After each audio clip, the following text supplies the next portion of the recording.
Selamat datang di Barista dan Latte Art Class dengan saya Tommy Nugroho, senior trainer di EQ Indonesia. Di kelas barista ini akan ada 8 modul yang membahas detail mengenai dunia barista, tetapi bukan cuma kopi aja, mencakup semua aspek yang berhubungan dengan dunia bar. Kelas ini bertujuan untuk mempercepat perjalanan seseorang menjadi barista yang hebat dan efektif ke depannya. Oke, modul pertama kita akan membahas mengenai barista sebagai sebuah profesi. Jadi akan kita bahas apa itu profesi barista, perbedaan barista dengan beberapa profesi yang ada di bar seperti bartender dan juga mixologis, perbedaan antara barista yang junior dan barista yang sudah profesional atau expert, dan bagaimana mencapainya, apa yang diperlukan, langkah apa yang perlu dilakukan. Setelah itu, bagaimana seorang barista itu menjadi barista yang hebat, konsisten dan juga efektif. Kita juga akan membahas mengenai profesi barista itu, job desk-nya apa sih, tugas dan tanggung jawabnya apa saja, nanti akan kita bahas. Setelah itu juga bagaimana cara melakukan tugas atau kewajiban tanggung jawab dari seorang barista, kita akan atur lewat namanya Standard Operating Procedure atau SOP. Dan kita akan share juga beberapa SOP mengenai dunia bar yang khususnya berhubungan dengan dunia barista. Terakhir adalah bagaimana seorang barista itu dinilai kinerjanya seperti apa. Jadi bukan berdasarkan asumsi atau like and dislike, tapi sesuatu yang bisa diukur atau measurable. Tolok ukurnya seperti apa. Nanti akan kita share, kita bahas bareng-bareng. Kita sebut dengan KPI atau Key Performance Indicator. Jadi seorang barista dikatakan berhasil atau gagal, bagaimana ada penilaiannya. Barista adalah seorang yang bekerja di belakang bar, yang bertugas untuk meracik minuman, terutama berbahan dasar dari kopi, dan sekaligus mampu menyajikannya dengan memuaskan kepada customer. Kata barista sendiri itu berasal dari kata bartender. Jadi dari bahasa Italia, bartender seorang yang ahli dalam meracik minuman. Maka bisa dibilang barista itu adalah bartendernya kopi. Jadi seorang barista dituntut harus memahami seluk-beluk mengenai minuman, terutama yang dari kopi, dan bagaimana cara teknik penyeduhannya, penyajiannya, dia harus benar-benar memahaminya. Dan itulah barista. Selain barista, ada beberapa profesi lain yang ada di bar, yang bekerja sama-sama di cafe, restoran, working space, yang kita bisa sebut dengan bartender ataupun mixologis. Persamaannya apa? Perbedaannya apa? Oke, kita bahas satu-satu. Barista, bartender, mixologis. Barista, bartender. Barista berasal dari kata bartender. Jadi persamaannya dari ketiga profesi itu adalah satu, profesi yang sama-sama bertugas di belakang bar dengan prioritas kepuasan dari tamu. Yang kedua, dia harus bisa membuat sekaligus menyajikannya kepada customer. Yang ketiga, dia harus memiliki pengetahuan yang mendalam terhadap minuman yang akan dia bikin, termasuk juga bahan baku dan peralatan yang dipakai dalam proses pembuatannya. Itu persamaannya. Yang membedakan, ada beberapa faktor yang membedakan dari ketiga profesi di atas. Yang pertama adalah jenis minuman. Sudah pasti itu membedakan. Barista lebih banyak membuat menyajikan minuman berbahan dasar dari kopi. Sedangkan bartender itu minuman, semua minuman, baik itu alkohol ataupun non alkohol, dia harus bisa menguasainya. Dan dia harus bisa membuat minuman dari bahan tersebut. Kalau mixologis itu lebih dalam lagi, lebih tinggi.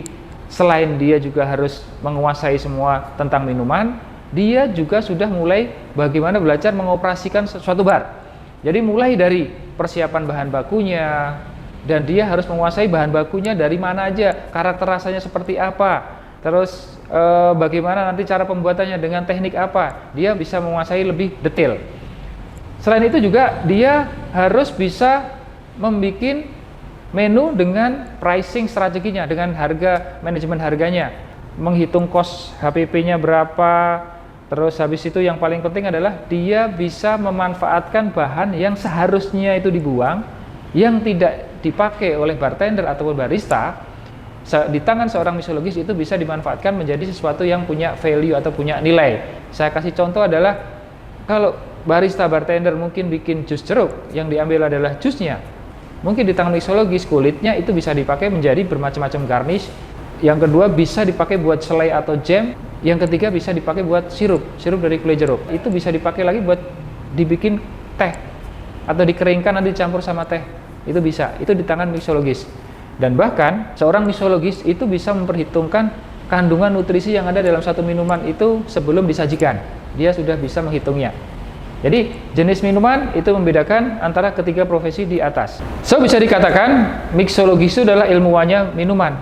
Jadi semua mixologis sudah pasti dia barista atau bartender, tapi kalau bartender sama barista belum tentu dia mixologis. Ada beberapa tingkatan langkah tahapan yang harus ditempuh oleh barista atau bartender untuk menjadi seorang mixologis. Seorang mixologis itu membutuhkan pengetahuan yang luas, bukan cuma mengenai minuman, tapi semua aspek yang ada di bar, manajerial, ketelitian, dan juga integritas dalam dia menjalankan tugasnya. Dan yang paling penting adalah seorang mixologis juga harus tahu bagaimana perundang-undangan yang berlaku mengenai minuman, terutama minuman beralkohol yang berlaku di suatu daerah. Dia harus paham, karena kalau kita menyediakan minuman beralkohol, secara otomatis kita harus tahu bagaimana peraturan yang berlaku, bagaimana kita memperlakukan alkohol tersebut ke customernya.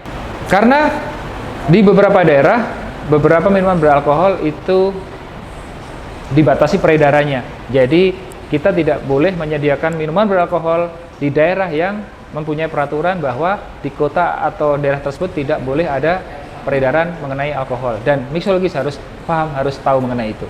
Faktor kedua yang membedakan antara ketiga profesi di atas adalah tempat kerjanya.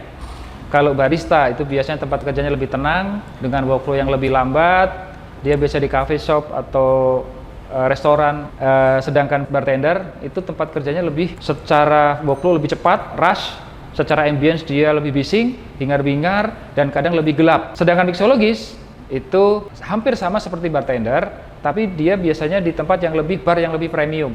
Levelnya sudah di atasnya dari cafe atau bar biasa. Jadi lebih private, kadang levelnya lebih tinggi sedikit daripada tempat kerjanya bartender. Dan biasanya yang dijual pun pricingnya lebih mahal kalau mixologis. Perbedaan yang ketiga yaitu peralatan yang digunakan. Dalam hal ini adalah peralatan bar. Biasanya kalau barista itu lebih cenderung menggunakan peralatan yang berhubungan dengan kopi, mesin kopi, grinder, dan dia pemakaian digital scale itu mutlak bagi seorang barista. Karena beberapa bahan baku itu measuringnya padat, jadi lewat gramasi, jadi tidak bisa lewat jigger. Sedangkan bartender dalam pengoperasiannya dia lebih suka menggunakan jigger. Karena apa? Minuman yang dibikin oleh seorang bartender itu biasanya liquid, cairan, yang measuringnya itu menggunakan jigger, mililiter, bukan dengan gramasi. Sedangkan peralatan yang lainnya hampir sama, hampir mirip, dari mulai heavy duty sampai additional equipment-nya hampir sama. Yang kecuali itu tadi barista lebih banyak ke mesin kopi sama proses untuk pembuatan kopinya, tapi kalau bartender itu lebih mencakup semuanya. Sedangkan mixologis, pemakaian antara jigger dan scale itu dipakai bersamaan karena dibutuhkan untuk eksperimen dari seorang mixologis dalam membuat suatu minuman. Dan minuman yang dihasilkan pun dari seorang mixologis itu biasanya sesuatu yang unik, yang beda dari yang lain, sehingga peralatan yang dibutuhkan agak sedikit lebih beda, lebih tambah lagi. Dari peralatan yang dipakai barista, bartender itu bisa lebih nambah lagi. Seperti apa? Pemakaian torch kalau kita mau bikin minuman yang flaming atau dibakar. Dan juga peralatan seperti smoke gun yang menambahkan asap untuk presentasi dalam suatu minuman. Selain presentasinya bagus, juga aroma yang dihasilkan dari minuman itu akan bertambah. Jadi itu beberapa peralatan yang dipakai oleh seorang mixologis agak lebih tinggi karena dia menghasilkan minuman yang unik, yang benar-benar beda dengan yang lainnya. Perbedaan yang keempat yaitu jenis layanan. Barista bekerja di tempat yang lebih tenang, workflow yang lebih lambat. Barista kafe atau di restoran, sedangkan bartender itu lebih suasana lebih bergairah, lebih bising, lebih hingar-bingar, dan itu membutuhkan layanan yang pasti berbeda antara barista dan bartender ataupun mixologis. Jadi kalau kita secara garis besar jenis layanannya kenapa berbeda? Itu bisa dikategorikan pertama adalah percakapan yang terjadi atau interaksi yang terjadi antara tamu dengan barista, bartender itu udah pasti beda. Kalau barista biasanya itu lebih straight to the point, jadi dia ngomongnya singkat sesuai apa yang dibutuhkan, selesai. Tapi kalau bartender itu biasanya lebih agak sedikit panjang, apalagi mixologis. Kalau kita sudah ngomong masalah bagaimana kita berinteraksi dengan orang atau tamu, bartender sama mixologis itu biasanya lebih panjang, dia lebih membangun relation. Itu perbedaannya. Terus yang kedua adalah dalam menjalin hubungan setelah percakapan, setelah layanan, itu biasanya barista udah selesai.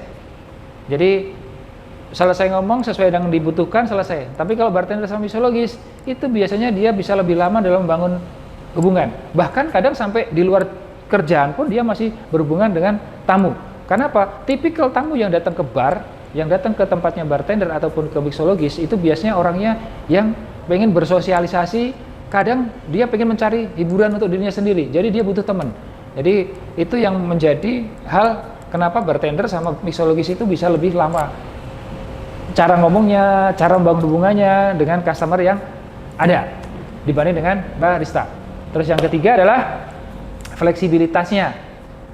Jelas kalau ngomongnya straight to the point berarti barista itu biasanya ngomongnya cuman sebentar dan kadang-kadang kebutuhan tamu atau pelanggan itu barista kurang begitu bisa mengakomodasikan. Dia kurang sedikit lebih fleksibel dibanding dengan bartender ataupun mixologis. Apalagi itu yang ada tidak dalam standarnya mereka, biasanya barista itu tidak mau memberikan. Tapi kalau bartender sama mixologis itu biasanya lebih fleksibel dalam bagaimana dia memberikan produk sesuai dengan permintaan tamu. Perbedaan yang berikutnya yaitu time management atau manajemen waktu. Berdasarkan tadi perbedaan jenis layanan, percakapan yang dihasilkan dari barista, bartender ataupun mixologis, barista otomatis dia bisa lebih singkat karena pembicaraan juga singkat dan dia biasanya lebih disiplin dalam pekerjaannya. Karena apa? Apalagi dalam kopi itu banyak beberapa menu itu yang membutuhkan waktu penyeduhan yang sudah distandarkan. Jadi dia lebih disiplin kalau seorang barista. Tapi kalau seorang bartender, karena komunikasi yang dijalin itu bisa lebih luas, lebih panjang. Jadi dia lebih kadang agak sedikit kurang kontrolnya dalam manajemen waktunya. Jadi kadang dia terlalu asik ngobrol sampai beberapa hal dia dilupakan. Asik ngobrol tapi kadang dia sampai lupa apa pekerjaan aslinya.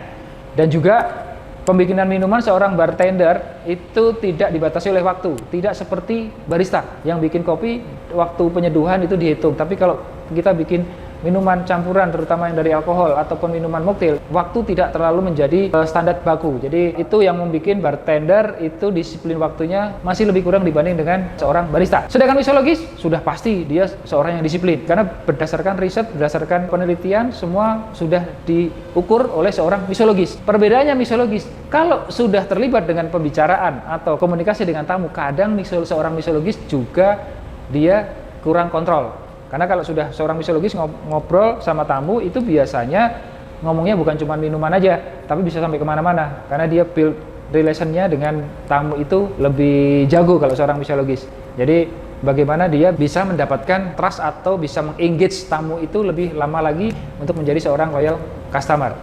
Oke, faktor terakhir yang membedakan antara profesi barista, bartender, dan mixologis adalah entrepreneurship atau jiwa kewirausahaannya. Kalau kita ngomongin secara karir, seorang barista, bartender itu nanti end up-nya adalah kalau barista itu bisa jadi roastery atau tukang roasting kopi atau juga bisa berkarir di cafe, dia bisa menjadi seorang bar manager atau restaurant manager. Begitu juga dengan seorang bartender, dia bisa menjadi seorang bar manager. Itu kalau karir. Mixologi sama, dia bisa menjadi seorang bar manager atau bahkan nanti menjadi seorang sommelier atau seorang yang ahli di bidang wine. Tapi lepas dari karir, kalau kita ngomongin jiwa wirausahawannya, seorang barista itu lebih unggul daripada bartender atau mixologis. Karena dia punya keinginan untuk bisa mempunyai cafe sendiri atau mempunyai working space sendiri, meskipun kecil di teras rumah atau dia mungkin pakai rombong, tapi dia ada keinginan untuk buka sendiri. Sedangkan bartender atau mixologis jarang sekali punya keinginan dia mau buka bar sendiri. Agak sedikit aneh juga sih, tapi bukan itu poinnya. Tapi seorang barista itu biasanya jiwa entrepreneurnya lebih tinggi daripada bartender ataupun mixologis. Oke, selain barista, bartender ataupun mixologis, ada beberapa profesi lagi yang berhubungan dengan minuman. Saya bisa kasih contoh di sini adalah yang berhubungan dengan kopi dan minuman adalah Q grader dan juga sommelier. Jadi adalah dua profesi yang lebih tinggi lagi daripada barista, bartender ataupun mixologis. Jadi dua profesi ini membutuhkan pengalaman, jam terbang yang sudah tinggi, dan pasti harus dilengkapi dengan namanya sertifikasi kemampuan. Pertama adalah Q grader. Q grader adalah profesional yang bersertifikasi yang mampu memberikan nilai kualitas dari sebuah biji kopi. Dan sertifikasi dari Q grader ini didapat bukan main-main. Melalui serangkaian tes, dia harus bisa menunjukkan kemampuan sensoriknya dengan benar, dengan tepat, dan pastikan terukur. Jadi bisa dikatakan Q-grader itu adalah sommeliernya dari kopi. Sommelier berasal dari bahasa Prancis yang berarti seorang yang mempunyai peran spesifik di bidang anggur atau wine. Jadi dia harus mempunyai kemampuan yang tinggi, pengetahuan, knowledge, skill dalam hal minuman wine. Bukan cuma minuman wine aja, tapi dia juga harus bisa memberikan nilai dari kualitas suatu wine dengan cita rasa yang dia punyai. Jadi hampir sama dengan Q-grader. Kalau Q-grader itu dia sensoriknya untuk mengukur nilai kualitas dari kopi, tapi kalau sommelier itu untuk menilai kualitas dari anggur atau wine. Dan bukan cuma itu aja, dia juga harus dapat menguasai bagaimana cara menyajikan anggur dengan benar. Karena seperti kita ketahui, anggur itu macamnya banyak, jenisnya banyak, dan setiap jenis anggur itu memiliki penyajian yang berbeda-beda. Dan seorang sommelier itu dia harus menguasai itu semua. Seorang sommelier bukan cuma bagaimana dia tahu cara menyajikannya, tapi dia harus bisa memberikan referensi bagaimana minuman anggur itu apabila dipadu-padankan dengan makanan atau yang kita sebut pairing. Jadi bagaimana minuman anggur itu dipairingkan, dipadankan dengan makanan. Fungsinya apa? Supaya minuman yang kita minum dan makanan yang kita makan itu rasanya nyambung. Jadi tidak ada istilahnya degradasi rasa di lidah kita. Dan itu tugasnya seorang sommelier untuk memberikan referensi kalau kita mau makan enaknya pakai anggur seperti apa, itu tugasnya sommelier. Dan sama seperti Q-grader, seorang sommelier itu harus bersertifikasi, harus mempunyai pengakuan bahwa keahlian pengetahuan yang dimiliki itu diwujudkan dalam namanya certification profesi. Ya, jadi otomatis dia sudah teruji dan capable untuk melakukan tugasnya sebagai seorang sommelier. Oke, itu tadi sommelier. Bagaimana dengan tea sommelier atau sommelier teh? Jadi sebetulnya hampir sama dengan wine. Kalau tea sommelier itu adalah orang yang ahli dalam menilai kualitas dari suatu teh. Tapi bukan cuma itu aja. Jadi kalau namanya tea sommelier itu benar-benar harus paham. Bukan cuma tehnya aja, tapi ada beberapa upacara atau seremoni minum teh yang ada di dunia. Seperti yang ada di Jepang atau Cina, dan dia harus mampu melakukan itu semuanya. Jadi secara upacara atau event tradisional minum teh, dia harus bisa menguasainya. Itu yang tidak ada di sommelier yang ada di wine. Dan tea sommelier bukan cuma teh yang sudah siap diseduh, tapi dia semenjak teh itu mulai ditanam sampai panen, sampai nanti diproses, itu dia harus hafal betul. Jadi dia biar mengetahui karakter dari masing-masing teh, itu dia bisa hafal, itu adalah seorang tea sommelier. Jadi semenjak mulai teh itu ditanam sampai ke panennya, sampai menjadi produk bahan baku yang siap seduh, dan bagaimana cara dia menyeduhnya, dan dia juga harus tahu upacara yang dibikin untuk menyeduhnya, dia harus benar-benar paham. Tea sommelier itu sebetulnya adalah sebutan orang Eropa untuk orang yang ahli di bidang teh dari Asia, terutama dari Jepang dan Cina, waktu memperkenalkan teh itu ke daratan Eropa dan ke Amerika. Jadi itu sebutan orang-orang Eropa untuk orang Asia yang pandai atau ahli dalam bidang teh. Itu pertama tea sommelier itu muncul. Oke, selanjutnya setelah kita tahu apa itu profesi barista, berikutnya adalah kita akan membahas mengenai barista pemula dan juga barista yang profesional atau yang expert. Semua orang bisa menjadi barista, dan itu tidak dibutuhkan ijazah khusus harus lulusan universitas atau lulusan apa. Semua orang bisa menjadi seorang barista asal dia mempunyai beberapa faktor, beberapa hal yang akan saya jelaskan di bawah ini. Tapi intinya adalah barista itu tidak dibutuhkan ijazah khusus. Jadi asal kita ada keinginan, asal kita punya kemauan di bidang minuman, terutama dari kopi. Yang perlu diperhatikan kalau kita mau jadi barista adalah ketekunan kita, kesabaran, dan juga kemauan yang tinggi. Itu yang harus dipunyai oleh orang yang belum tahu sama sekali mengenai kopi, mengenai minuman, yang akan menjadi seorang barista.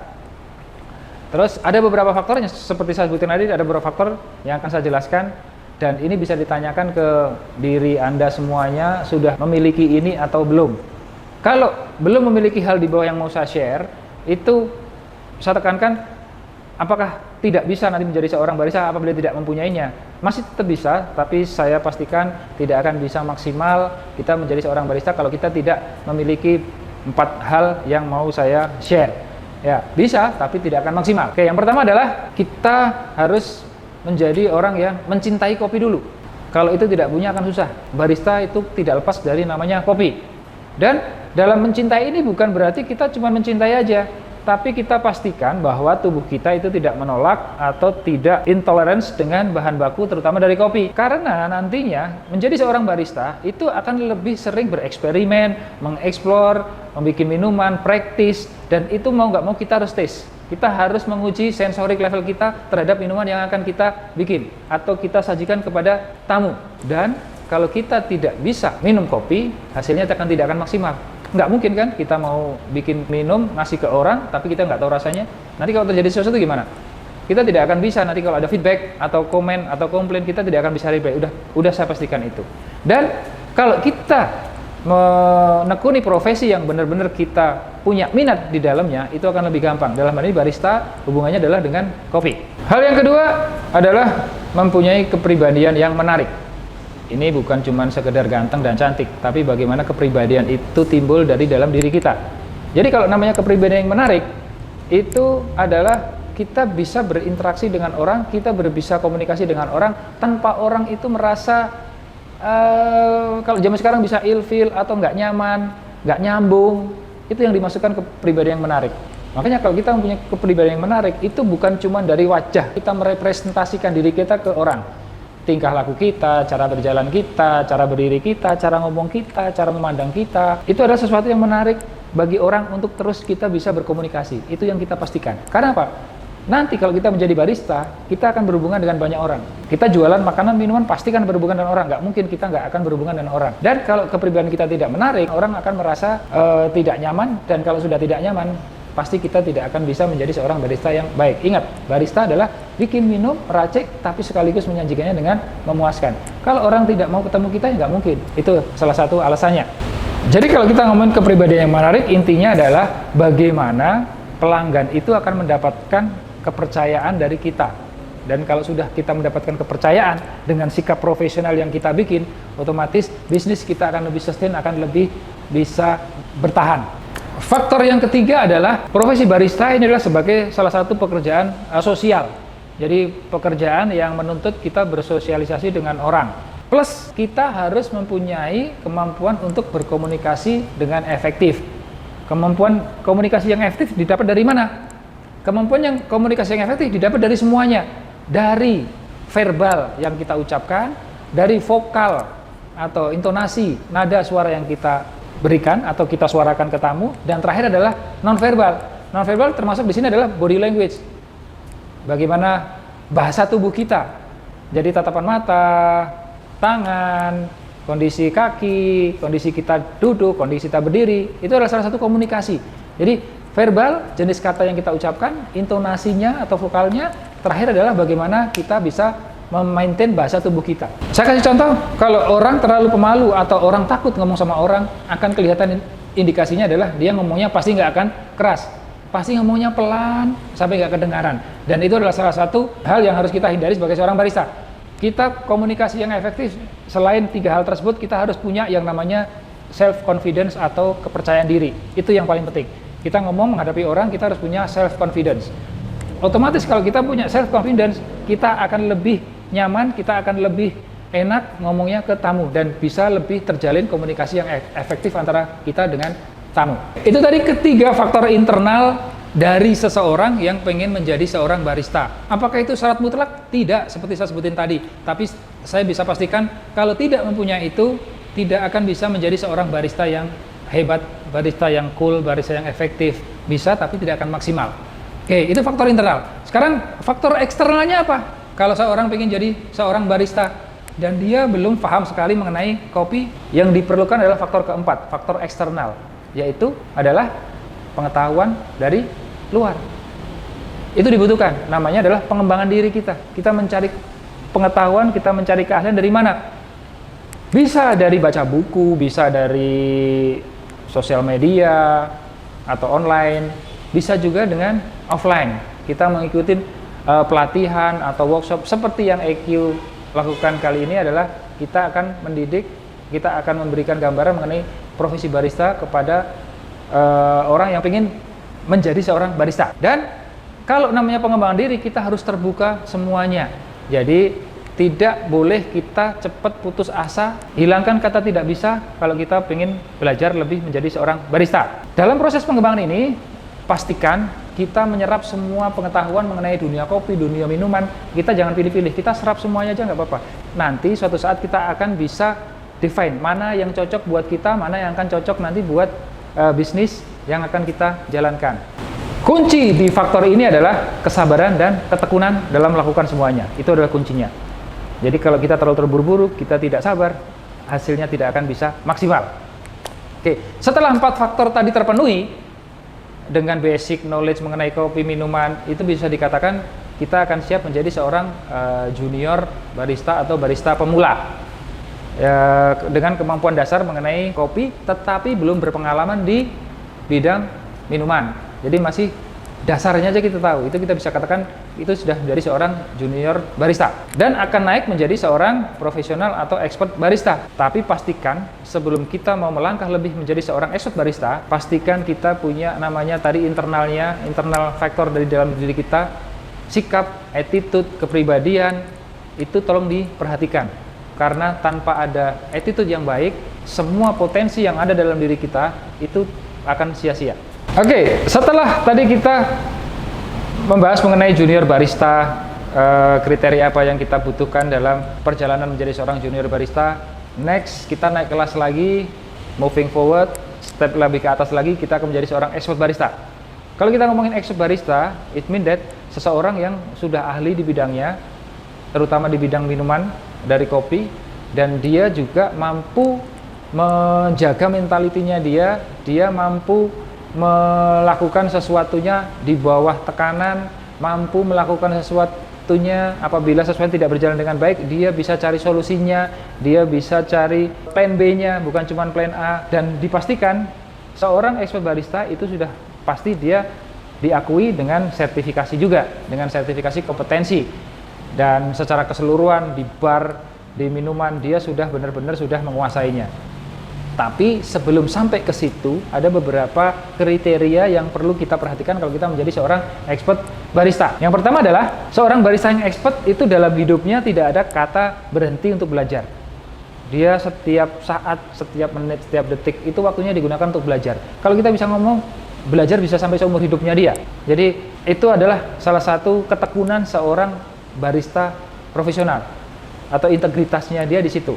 Dia tidak akan berhenti untuk belajar. Kenapa? Dunia kopi itu akan selalu berkembang terus setiap saat, setiap zaman itu pasti akan berkembang. Ada sesuatu yang baru, dan penikmatnya pun kategorinya juga akan berkembang, berubah.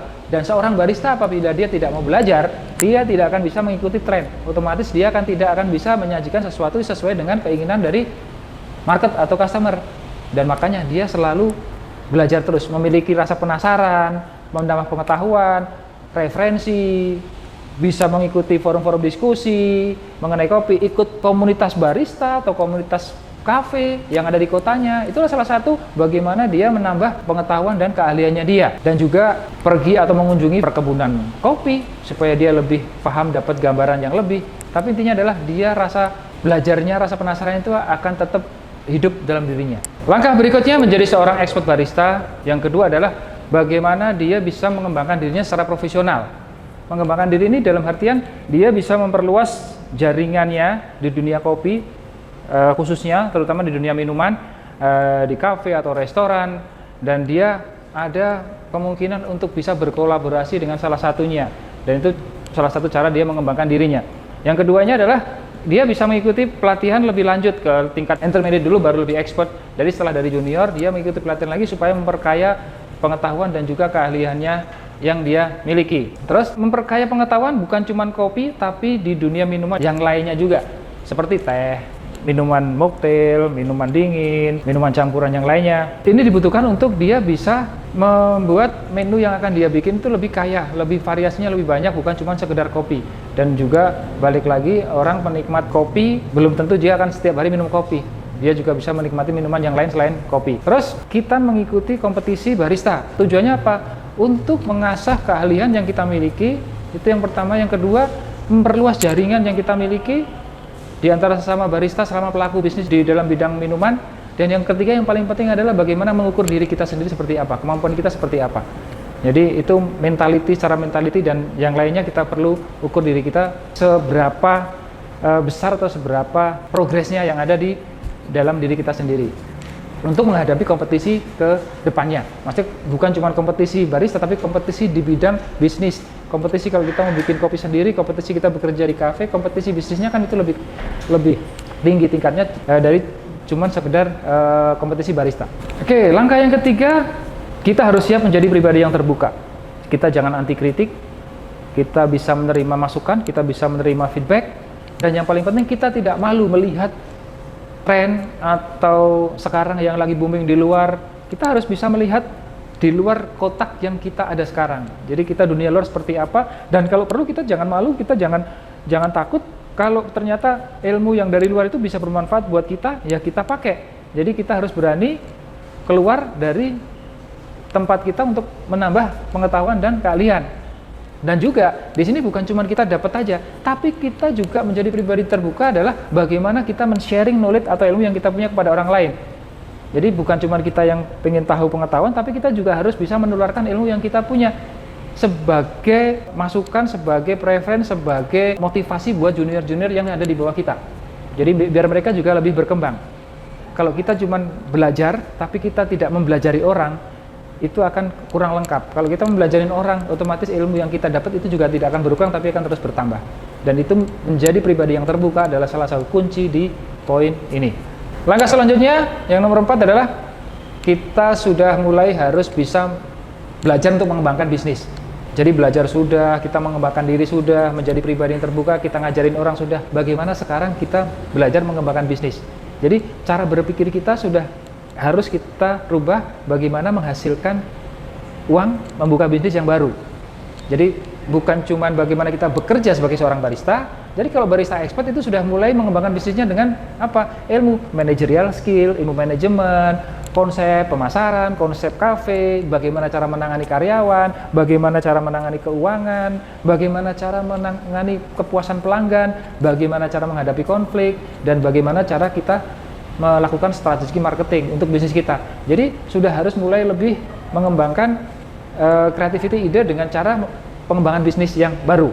Itu langkah selanjutnya yang bisa dikatakan kita menjadi barista yang expert. Langkah terakhir dari seorang barista profesional atau expert, biasanya dia sudah menguasai semuanya. Punya kafe juga sudah, belajar bisnis baru sudah. Makanya biasanya terakhir itu adalah bagaimana seorang barista expert itu mempertahankan motivasi dan inspirasinya dia tanpa harus terjun langsung di dunia kopi atau bisnis kopi. Dia masih ada di hingar-bingar dunia kopi, tapi tidak sepenuhnya keluar. Caranya dengan apa? Jadi dia masih mempertahankan kreativitinya dia. Ya ada yang beberapa sudah mulai bikin personal blog, ya bikin mulai menulis untuk bikin buku. Terus habis itu menulis atau menjadi note speaker atau menjadi narasumber di beberapa seminar mengenai dunia kopi, dunia minuman, khususnya dan umumnya di dunia bar atau dunia restoran. Itu biasanya di level yang sudah barista benar-benar expert.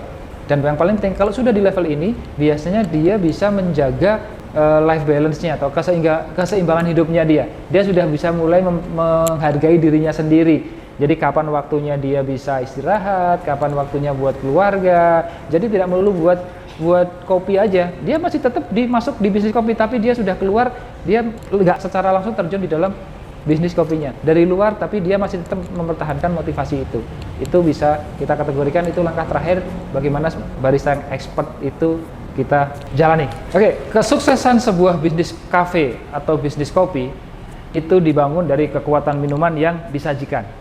Dan minuman yang disajikan itu barista adalah fondasinya.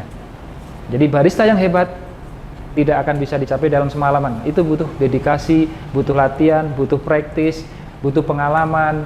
Dan jangan lupakan, seorang barista bisa sampai ke level barista expert, itu dibutuhkan namanya integritas yang tinggi terhadap pekerjaannya. Integritas itu yang nomor satu.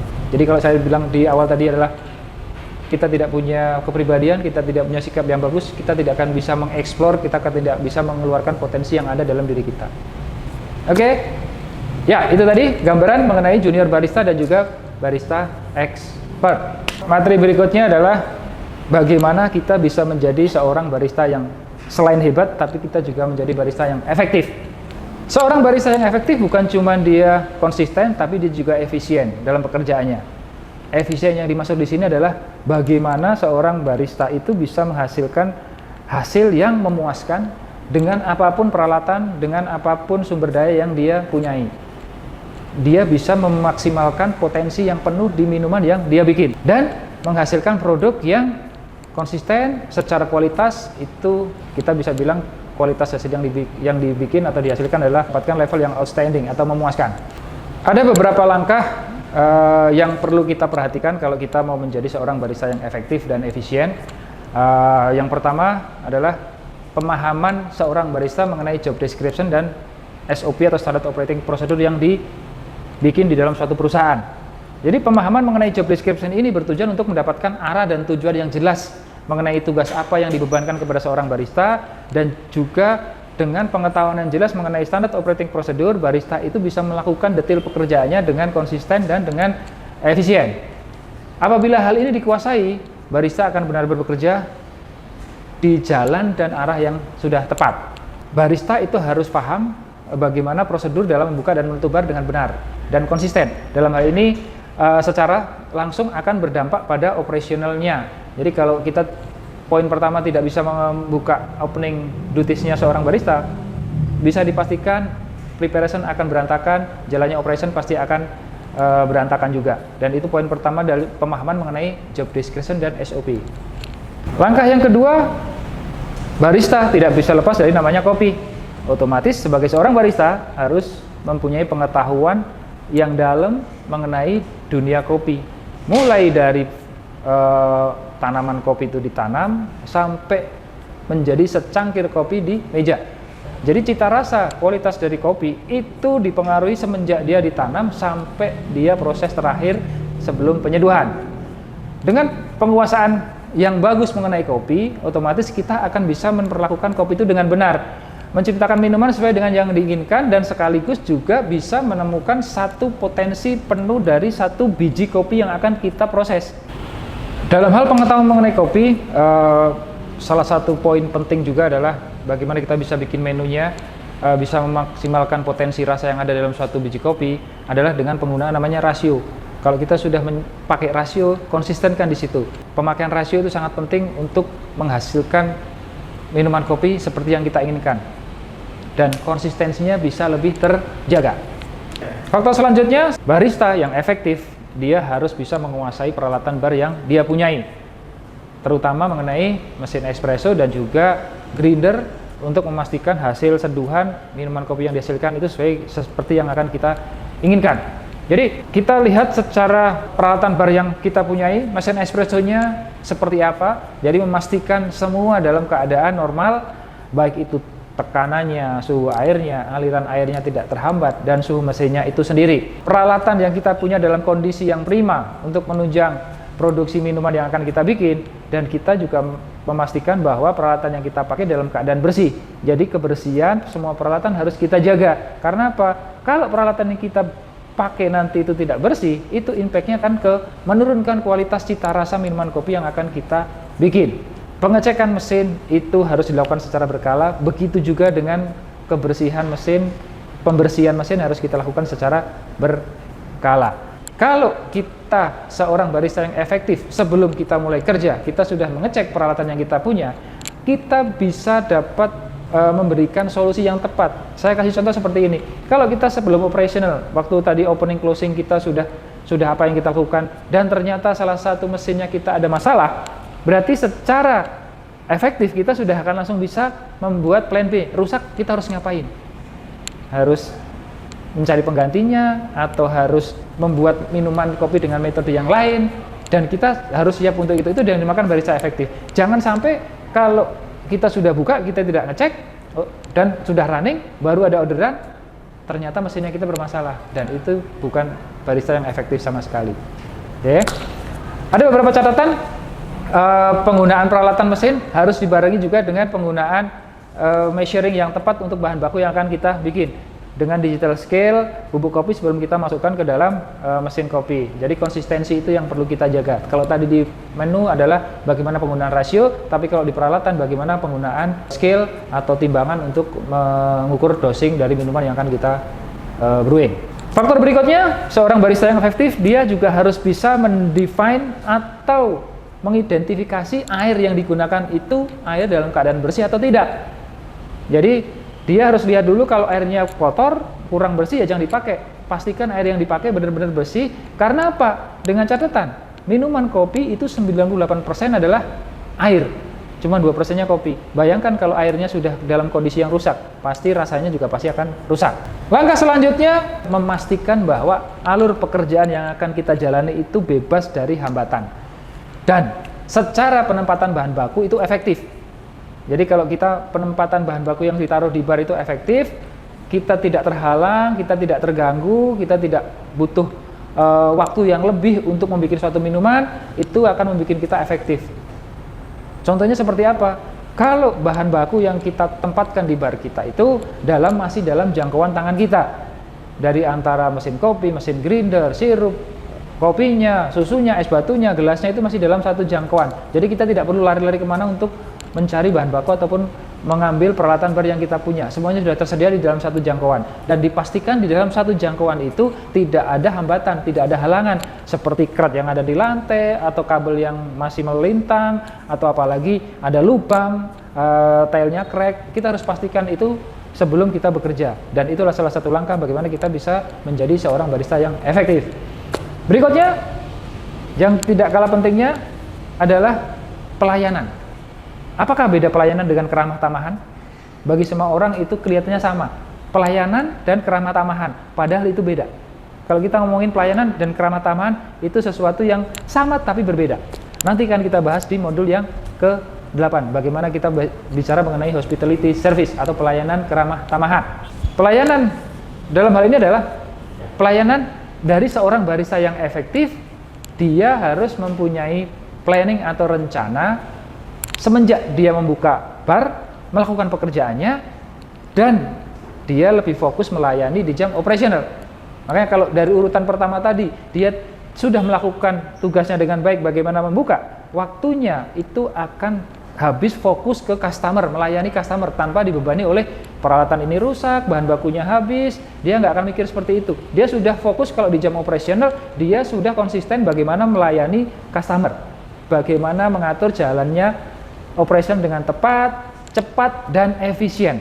Jadi keterlambatan dalam pelayanan makanan minuman itu bisa dieliminasi atau bisa diminimalkan sampai nggak ada. Kalau bisa sih zero coffee late. Kalau saya bilang jangan sampai ada namanya servis kopi yang terlambat. Karena apa?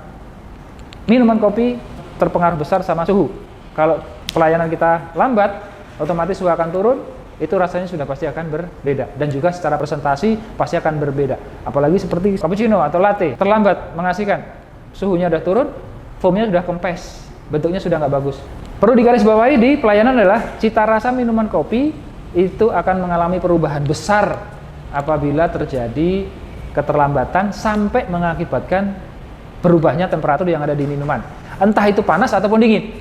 Kalau kita ngomongin dunia F&B terutama minuman dan makanan minuman panas disajikan panas, makanan minuman dingin disajikan dingin. Kalau itu terlambat kita mengasihkan, makanan minuman panas akan dingin, makanan minuman yang sudah dingin dia akan ke normal atau room temperatur, dan itu rasanya sudah pasti akan berubah. Next, sekarang kita membahas mengenai job description. Sebetulnya job description itu apa sih, gitu kan? Jadi setiap pekerjaan itu pasti mempunyai tugas dan tanggung jawab masing-masing. Begitu juga dengan namanya barista. Dia memiliki atau mempunyai hak dan tanggung jawab dia sebagai seorang barista. Bagaimana dia melakukan pekerjaannya itu akan diatur nanti lewat standar operating procedure. Tapi kalau kita ngomongin job desk kita bisa katakan adalah hak dan tanggung jawab sebagai seorang barista. Haknya apa? Kalau kita ngomongin hak seorang barista, menerima bayaran tiap bulan, menerima libur mungkin seminggu sekali, menerima uang lembur, menerima asuransi kesehatan, atau menerima uang transport, dapat uang makan. Itu salah satu haknya. Kewajibannya apa? Kewajiban dan tugas dan tanggung jawab utama adalah, tadi seperti saya bilang, seorang barista adalah bagaimana dia meracik, membuat minuman dan mampu menyajikannya dengan memuaskan kepada customer. Kalau secara garis besar, saya ada 3 garis besar job description sebagai seorang barista. Yang pertama adalah bobotnya 70%. Jadi kalau kita bisa bilang 70% job description dari seorang barista itu adalah membuat minuman, terutama berbahan dasar dari kopi, tapi juga sekaligus harus mampu menyajikannya dengan memuaskan kepada pelanggan. Hal ini harus ditunjang dengan pengetahuan yang mendalam mengenai kemampuan yang dimiliki oleh seorang barista. Dalam hal ini kemampuan hard skill maupun juga soft skill. Kemampuan hard skill seperti pengetahuan mengenai kopi, bahan baku, cara bikinnya, karakter rasanya, peralatan yang untuk membikinnya, dan juga bagaimana teknik penyajiannya. Dia harus bisa menguasainya itu. Ditambah dengan kemampuan soft skill, bagaimana dia memberikan pelayanan yang memuaskan kepada tamu, membuat tamu itu memperoleh kesan yang mendalam dan tidak terlupakan waktu menikmati secangkir kopi yang akan kita sajikan. Dengan cara apa? Dengan penampilan dirinya, dengan tingkah laku, juga dengan cara berkomunikasi yang efektif sehingga mendapatkan kepercayaan dari customer. 70% yang kedua adalah seorang barista itu juga harus bisa memiliki produktivitas yang tinggi. Jadi selain dia punya kemampuan mengenai dunia kopi, cara bikinnya, dia harus meningkatkan dirinya dengan kemampuan yang lain. Contohnya apa? Banyak di kafe itu bar pasti akan jadi satu dengan kasir. Dan di zaman sekarang dibutuhkan staff atau karyawan dengan produktivitas yang tinggi. Kalau barista itu bisa melakukan tugas sebagai seorang kasir, itu akan meningkatkan branding atau daya jual seorang barista. Dan bagi sebagian owner itu dia akan lebih mengapresiasi barista tapi juga bisa melakukan tugas sebagai seorang kasir. Itu memberikan produktivitas yang tinggi. Yang keduanya, seorang barista juga harus bisa berperan sebagai seorang server atau waiter. Selain bikin minum, dia juga bisa menyajikannya kepada customer. Tugas dan tanggung jawab seorang barista yang kedua, itu bobotnya sekitar 20%, itu adalah bagaimana dia bisa menjaga kebersihan yang ada di area bar. Bukan cuma peralatan bar yang dipakai, tapi semuanya, mulai dari meja, dinding, lantai, peralatan yang dipakai, peralatan heavy duty, peralatan bar tool utensil, sampai additional equipment, dia harus benar-benar jaga kebersihannya. Dan seorang barista yang efektif, dia harus mempunyai rencana atau schedule pembersihan setiap harinya. Apa yang perlu dilakukan, jadwalnya jelas, dan juga bagaimana caranya membersihkan dia harus paham. Karena apa? Beberapa peralatan yang ada di bar itu membutuhkan perlakuan yang berbeda bagaimana cara membersihkannya. Dan seorang barista itu harus bisa melakukan itu semua. Jadi tanggung jawab kebersihan yang ada di bar bukan cuma tukang bersih-bersih aja, tapi barista itu yang bertanggung jawab penuh terhadap apa yang ada di areanya dia. Dan itu adalah 20% bobotnya dari tugas tanggung jawab job description sebagai seorang barista. Terakhir, nomor 3, bobotnya ada 10%, itu adalah related dengan keuangan atau financial. Jadi, apakah keuangan itu juga menjadi tanggung jawab seorang barista? Ya, karena sebagai seorang barista, selain dia harus bisa menghasilkan uang dengan cara menjualkan, dia juga harus bisa mengontrol biaya yang ditimbulkan dari suatu operation bar secara keseluruhan, bukan cuman ini tanggung jawabnya siapa, tanggung jawabnya enggak. Yang ada di bar itu semua adalah tanggung jawab dari seorang barista. Jadi tanggung jawab barista untuk sebagai pertanggungjawaban kepada pemilik atau owner untuk mencapai keuntungan bisnisnya. Jangan sampai kita bisa menghasilkan uang tapi kita tidak bisa menjaga cost, tidak bisa mengontrol cost. Peribahasanya adalah besar pasak daripada tiang.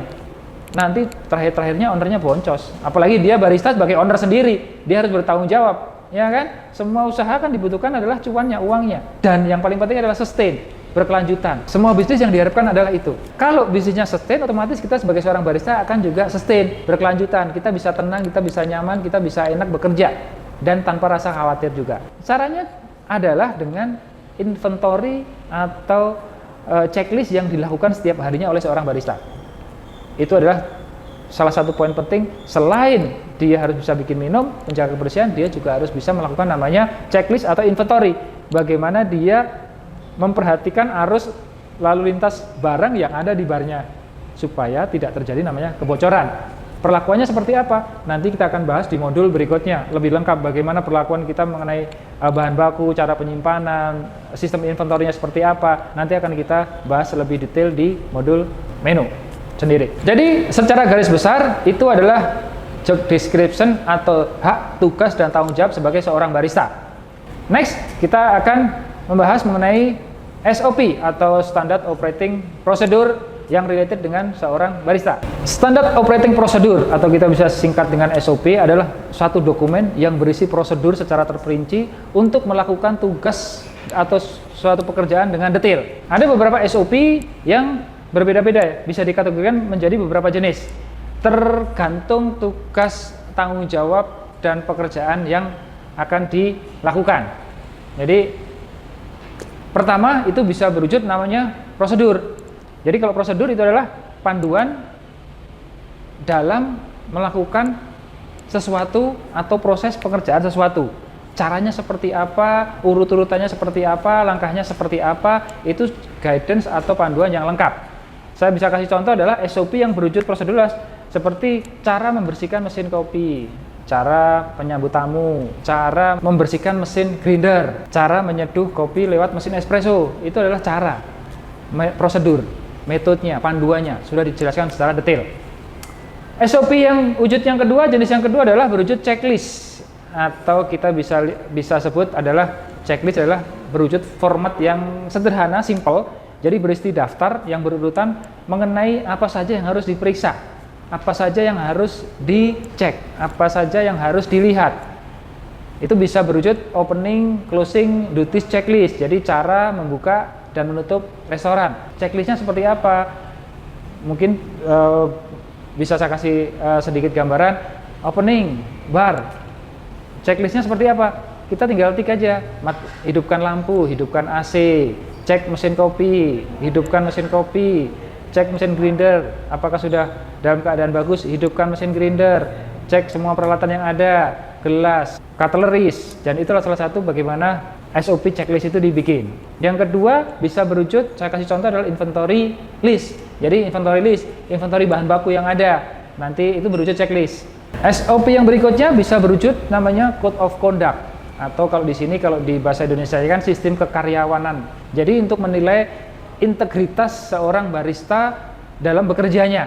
Jadi kalau kita ngomongin code of conduct, itu berarti sudah menyangkut namanya etika dalam bekerja, yang berhubungan dengan perusahaan, nama baik perusahaan, dan juga berhubungan dengan tamu, memastikan tamu itu tidak pulang dengan kondisi yang dia mempunyai komplain atau mempunyai masalah. Jadi kita pastikan tamu yang sudah pulang keluar dari kafe kita itu dalam kondisi yang puas, atau dia tidak ada sesuatu yang unek-unek yang perlu dikeluarkan. Code of conduct ini bisa berwujud satu, integritas karyawan dalam hal tempat kerja.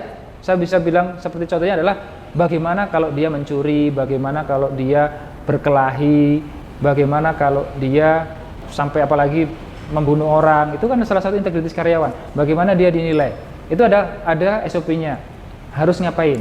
Terus yang kedua adalah peraturan perusahaan. Peraturan perusahaan sudah ada code of conduct-nya, karyawannya datang jam berapa, jam kerja berapa, datang pulang harus sign in, absen. Terus dia harus bisa menjaga nama baik perusahaan, tidak sembarangan dia bisa memposting sesuatu yang perusahaannya keluar. Itu adalah salah satu contoh SOP yang berwujud code of conduct. Terus SOP yang berikutnya bisa berwujud quality control, untuk mengontrol kualitas dari bahan yang kita pakai. Itu biasanya bisa berwujud checklist, tapi nanti isinya adalah quality control. Kita bisa kasih contoh adalah quality control dari espresso yang baik. Jadi kalau barista bikin espresso yang sempurna seperti apa? Nanti ada checklistnya, espressonya yieldnya harus seberapa, kremanya harus seperti apa, warnanya seperti apa, aromanya seperti apa, dan juga rasanya seperti apa. Itu ada checklist quality controlnya. Terus kalau kita mau beli bahan baku yang akan kita pakai, memastikan kualitasnya bagus, kita ada namanya quality control dari bahan baku yang kita beli. Ini bisa dipraktekkan biasanya di receiving atau bagian penerimaan barang. Jadi seperti saya kasih contoh, kualitas biji kopi yang bagus, yang bisa diterima apa? Biji kopi yang datang nanti kualitasnya harus seperti apa? Tidak jamuran, packagingnya bagus, ada seal-nya, ada expire date-nya, produsennya jelas. Itu yang dimaksud bagaimana ada namanya SOP mengenai quality control. Kalau quality control ini, kalau beberapa bahan baku atau beberapa yang ada di list itu tidak sesuai, kita berhak untuk mengembalikan bahan baku yang kita beli diganti yang baru. Itu bagaimana kita memanage produk makanan, minuman yang akan kita bikin menghasilkan kualitas yang konsisten, yang tinggi.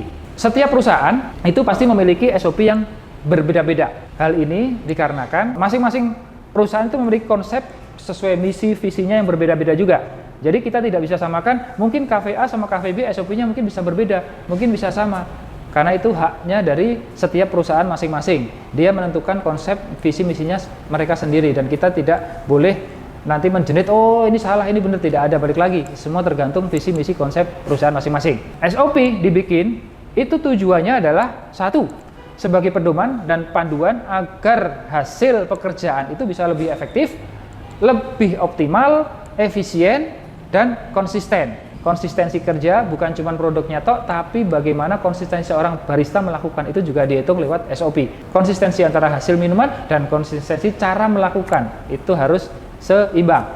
Terus yang kedua adalah SOP ini mengantisipasi timbulnya masalah ke depannya. Jadi menghindari terjadinya masalah. Kalau peraturannya sudah jelas, SOP-nya sudah jelas, tidak ada lagi namanya kasak kusuk, saling berdebat, saling membantah, karena SOP-nya sudah jelas. Dan itu semua SOP harus lewat persetujuan. Kalau di perusahaan itu maksimal owner itu harus tanda tangan di situ mengenai SOP. Jadi tidak ada lagi celah bagi karyawan itu untuk menawar atau mengelak ataupun mendinai, mengingkarinya. Karena sebab apa? Poin maksimal owner itu tanda tangan persetujuan lewat manajer atau mungkin owner representatif. Intinya adalah owner itu harus tanda tangan di situ supaya SOP itu bisa berjalan dengan tepat. Yang ketiga adalah menciptakan lingkungan kerja yang harmonis dan sesuai dengan standar perusahaan, sesuai dengan visi misi dari perusahaan. Dan setelah lingkungan kerja yang harmonis, pasti pekerjaan dari seorang barista itu akan lebih efisien, efektif, sehingga dia bisa mendapatkan namanya target penjualannya itu bisa terlaksana. Karena apa? Dibarengi dengan budaya kerja yang jelas, budaya kerja yang benar, otomatis barista, karyawan itu akan dengan full effortnya dia melayani tamu, tidak harus mikirin hal-hal yang lainnya, buat bisnis murni. Jadi itu yang perlunya ada SOP. Terus berikutnya adalah tujuan dari SOP itu dibikin meminimaliskan terjadinya ketidakpuasan pelanggan atau tamu. Suasana kerja enak, jelas, hak tanggung jawab sudah jelas, semuanya jelas, mereka melakukan pekerjaannya jelas, mereka punya pride, punya kebanggaan. Otomatis apa? Mereka akan menyajikan sesuatu dengan memuaskan customer dan tidak ada celah customer akan komplain karena segala sesuatunya sudah berjalan sesuai seperti yang kita harapkan.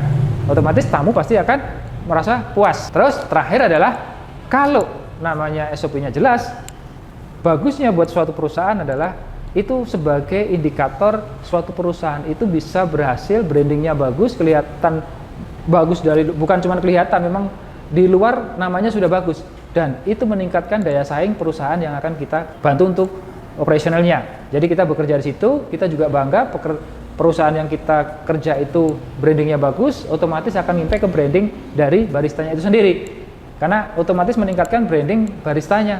Oh, kafe keren, makanannya enak, layanannya oke, meskipun harganya mahal tapi tetap masih oke ya. Otomatis siapa baristanya? Otomatis baristanya akan impact juga ke kita.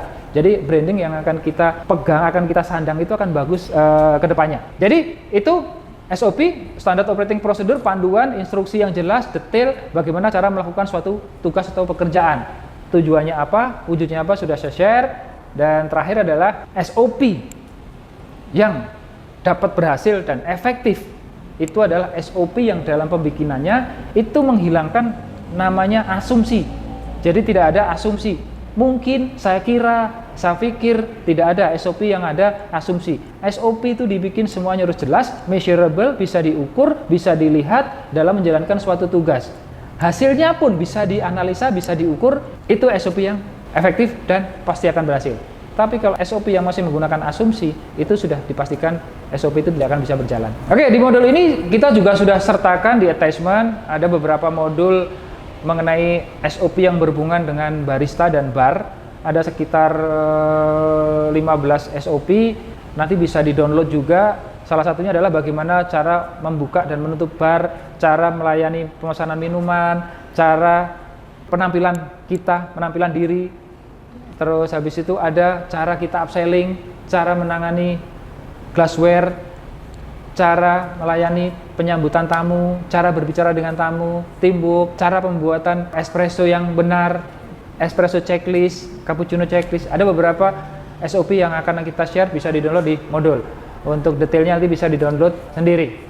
Setelah kita tadi bahas mengenai barista itu apa, perbedaannya dengan bartender apa, bagaimana kita menjadi seorang barista yang expert, bagaimana kita menjadi seorang barista yang efisien, efektif, terus bagaimana tugas tanggung jawab hak sebagai seorang barista, terus bagaimana cara melakukan tugas tersebut dengan namanya SOP. Terakhir adalah bagaimana seorang barista itu dinilai.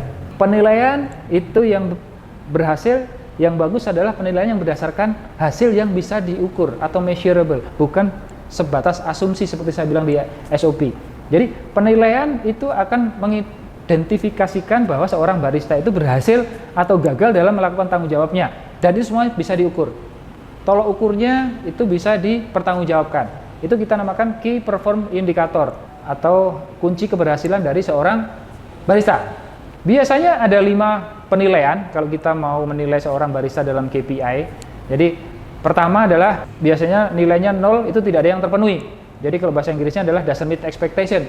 Ekspektasinya tidak terpenuhi. Beberapa kompetensi yang dikasihkan itu tidak bisa dipenuhi, bahkan tujuannya pun, hasilnya pun tidak bisa dirasakan oleh perusahaan.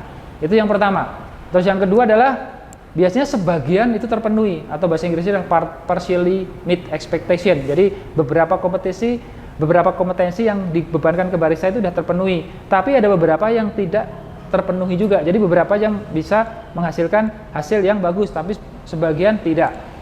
Yang ketiga adalah meet expectation. Jadi semua kompetensi, semua tanggung jawab yang dibebankan kepada barista itu telah terselesaikan dengan tujuan yang ditetapkan. Terus yang keempat adalah terpenuhi dan sebagian melebihi harapan. Dan biasanya ini hampir semua kompetensi sudah terpenuhi, tapi beberapa kompetensi itu hasilnya melebihi harapan yang dibebankan. Terakhir adalah outstanding atau extraordinary, atau semua terpenuhi dengan melebihi harapan. Ini yang diharapkan oleh semua owner. Kalau lihat ini pasti suka. Semua sudah terselesaikan dan hasilnya pun melebihi apa yang dibebankan. Jadi kalau kita tarik garis, barista yang masuk dalam kategori meet expectation atau semua terpenuhi sampai outstanding, semua terpenuhi dengan melebihi harapan, itu sudah hampir dipastikan dia akan dipertahankan di perusahaan, karena dia akan menjadi aset yang bagus, dan kemungkinan besar promosi atau kenaikan jabatan itu akan diberikan kepada barista yang masuk kategori ini. Berikutnya adalah barista yang masuk kategori partially atau sebagian besar terpenuhi. Ini kemungkinan masih dipertahankan, tapi dengan beberapa catatan.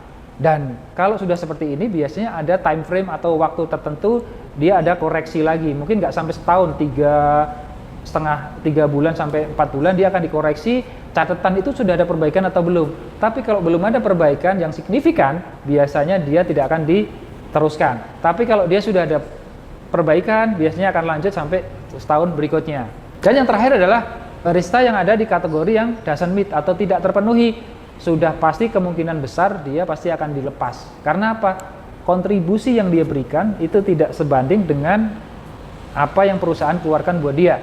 Jadi secara productivity dia itu sangat tidak menguntungkan buat perusahaan. Jadi lebih baik pasti akan dilepas dan diganti dengan yang baru. Oke, itu tadi beberapa nilai yang diberikan kepada seorang barista dalam KPI atau review ataupun penilaian kinerja selama periode tertentu.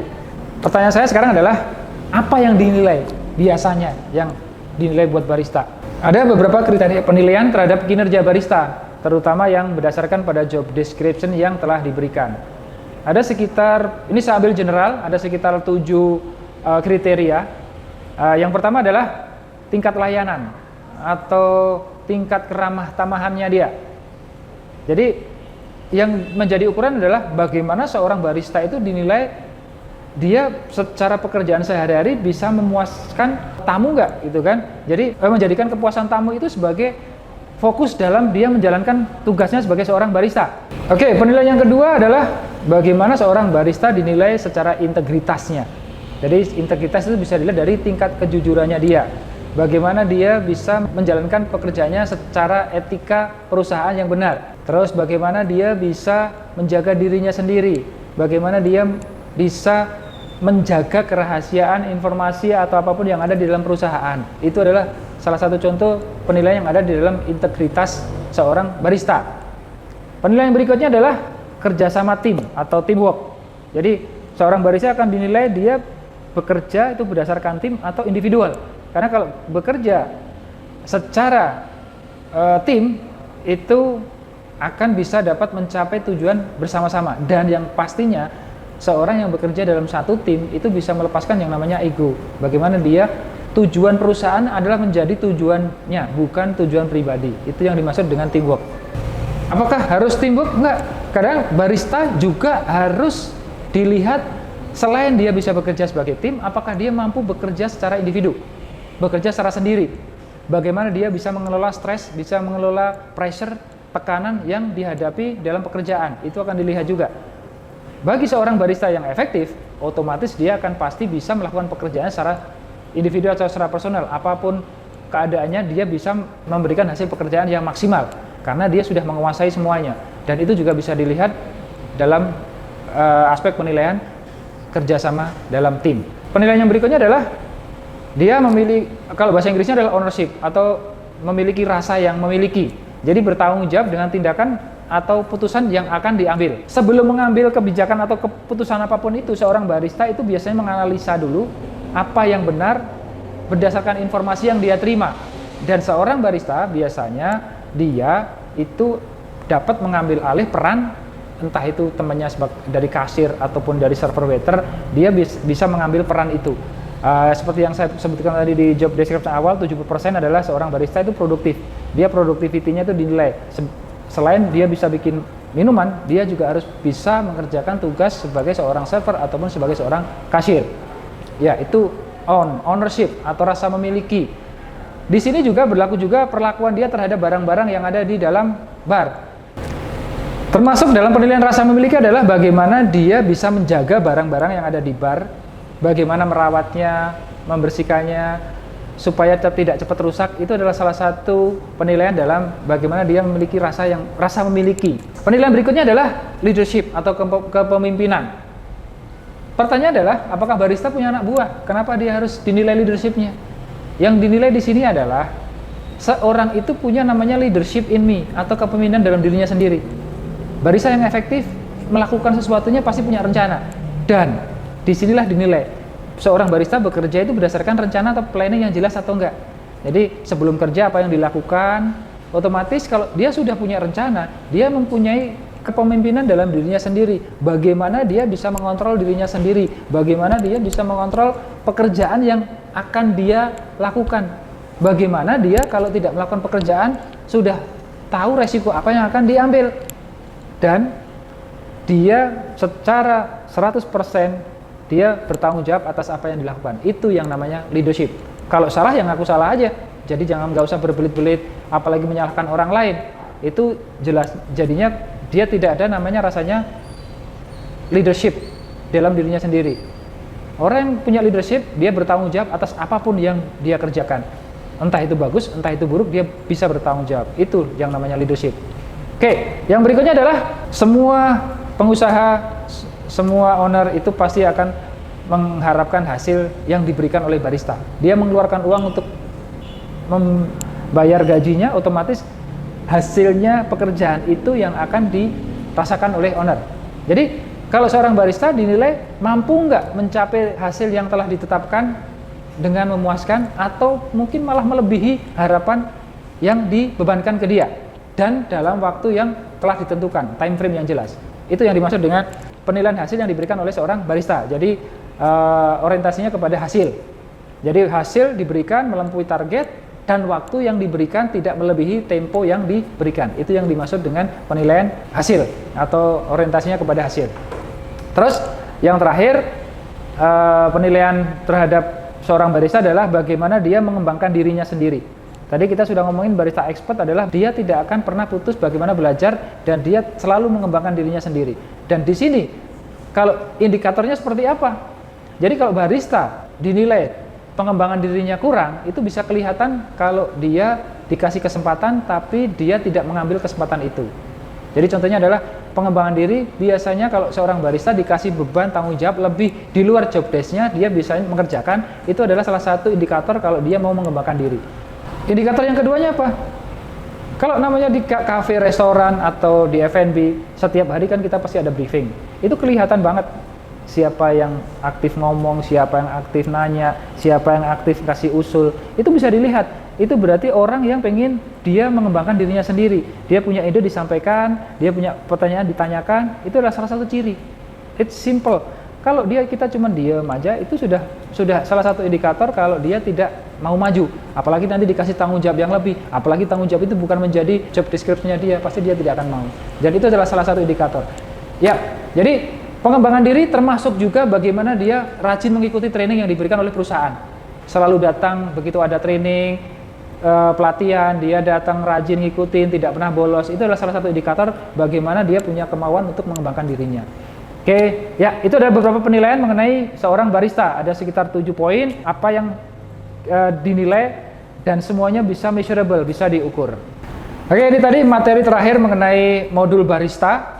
Sudah saya share, saya jelaskan semuanya. Nanti beberapa modul bisa di-download, bisa dipelajari. Nanti kalau ada pertanyaan bisa ditanyakan. Semua orang itu bisa bikin minum, tapi tidak semua orang bisa bikin minuman itu sesuai dengan yang diharapkan dengan gaya yang berbeda. Jadi jadilah barista yang efektif, bukan cuma handal, bukan cuma hebat, tapi barista yang efektif yang mampu bekerja dalam kondisi situasi apapun. Sampai ketemu di modul kedua, yaitu mengenai pengetahuan mengenai kopi, dari mulai ditanam sampai nanti menjadi bahan baku yang siap diseduh. Terima kasih.